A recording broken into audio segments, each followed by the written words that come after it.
Resolution 1973 means that the conditions that were set out last week by the European Council are now fulfilled. We've seen reports that the Libyan regime has announced a ceasefire, and along with our colleagues, we're looking at the details of that.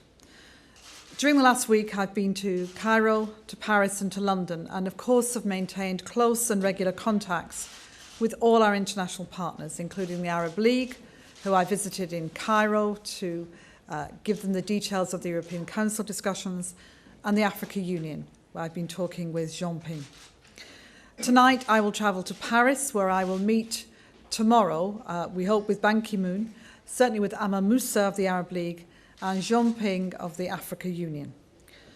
What is key for the European Union is that we look at what we can do to strengthen the economic sanctions and to intensify our humanitarian support for the people of Libya.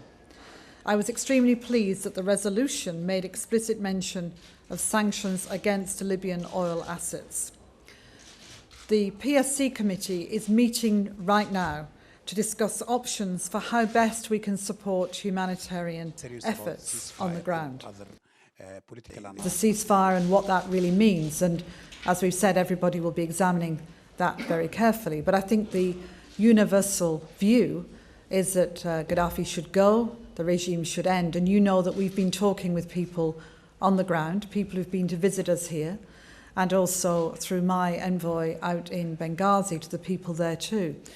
And of course it will be important to find a way through this. I think that's partly what Jean-Ping and the Africa Union have been discussing. And as we know, there's a delegation going in of 5 heads of state from the Africa Union. I think it will be part of the conversations that we'll continue to have with our partners in the Arab League and the Africa Union. And they, in a sense, will be extremely important in determining what role the EU might play in such an eventuality.